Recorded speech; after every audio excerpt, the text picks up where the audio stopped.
W. E. B. Du Bois.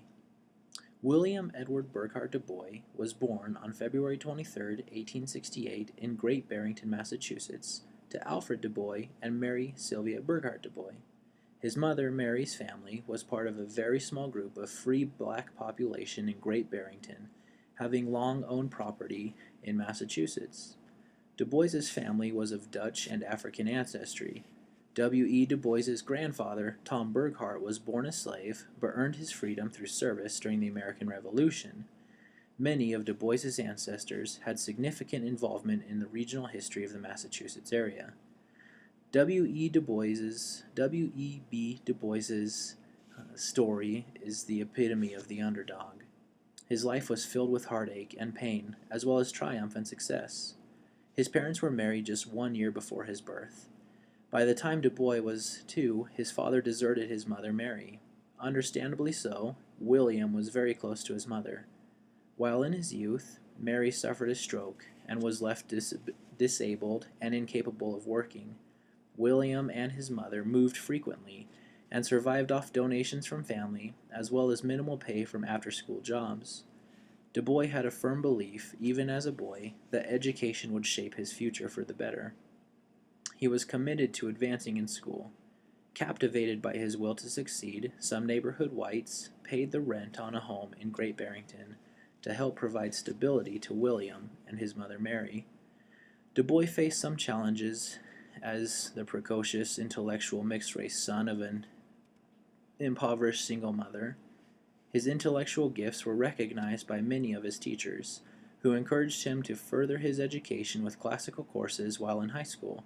His scholastic success led him to believe that he could use his knowledge to empower African Americans.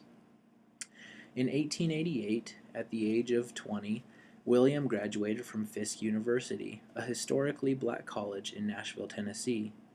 After graduating, he managed and directed the Fisk University Glee Club.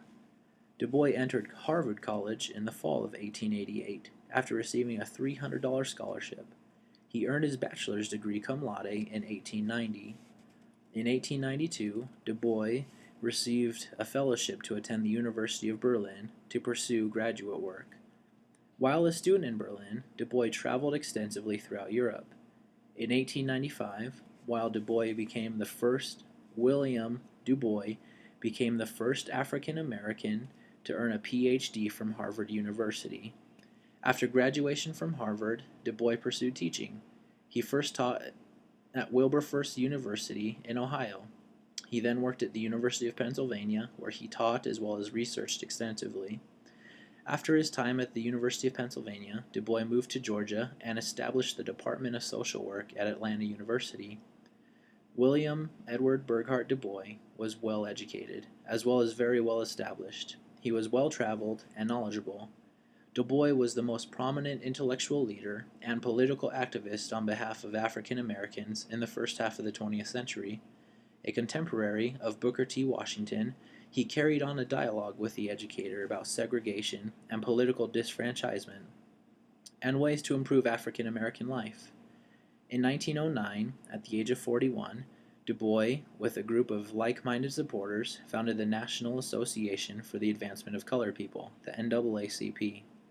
In 1910, Du Bois left Atlanta University to work full-time as publications director at the NAACP. For 25 years, Du Bois worked as editor-in-chief of the NAACP publication The Crisis. He commented freely and widely on current events and set the agenda for the NAACP. The journal's circulation soared from 1,000 in 1910 to more than 100,000 by 1920. In 1913, Du Bois wrote The Star of Ethiopia, a historical pageant to promote African American history and civil rights. Du Bois thought blacks should seek higher education, preferably in the liberal arts. Booker T. Washington, an educator as well, believed that teaching was a duty, as Du Bois contrastingly thought it was a calling. In 1934, after years of estrangement with the executive secretary of the NAACP, Du Bois left behind the magazine to return to teaching at Atlanta University. after writing 2 essays published in the Crisis suggesting that black separatism could be a useful economic strategy. Du Bois was invited to Ghana in 1961 by President Kwame Nkrumah to direct the Encyclopedia Africana, a government production and a long-held dream of Du Bois. When, in 1963, he was refused a new U.S. passport, he and his wife Shirley Graham Du Bois became citizens of Ghana. Contrary to some opinions, including David Levering Lewis's Pulitzer Prize-winning biography of Du Bois, he never renounced his U.S. citizenship, even when denied a passport to travel to Ghana.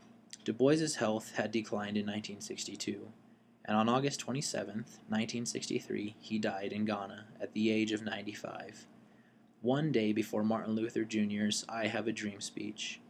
At the March of Washington, Roy Wilkins informed the hundreds of thousands of marchers gathered of Du Bois's death and called for a moment of silence. Du Bois's formation of the NAACP with the mission statement to ensure political, educational, social, and economic equality of rights of all persons and to eliminate racial hatred and racial discrimination. In its early years, the NAACP concentrated on using the courts to overturn the Jim Crow statutes that legalized racial segregation. The Jim Crow laws were state and local laws in the United States enacted between 1876 and 1965. In reality, these laws led to treatment and accommodations that were usually inferior to those provided for white Americans, systematizing a number of economic, educational, and social disadvantages for colored Americans. Examples of Jim Crow laws included, of course, the segregation of public schools. The NAACP was the first organization that openly and publicly stood up against segregation laws that oppressed colored people. After Du Bois's death, pressure from the NAACP, coupled with other factors, led to the overturning of Jim Crow laws in the U.S. Supreme Court. Accomplishments of William Edward Burghardt Du Bois's include that he was the first African American to graduate with a Ph.D. from Harvard University in 1895.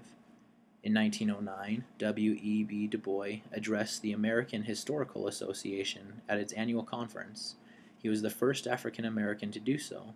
He would be the first African American to address this conference and the only one until approximately 1940. And in 1909, W.E.B. Du Bois formed the NAACP, which of course later led to the overturning of Jim Crow laws and allowed for colored people to attend public schools.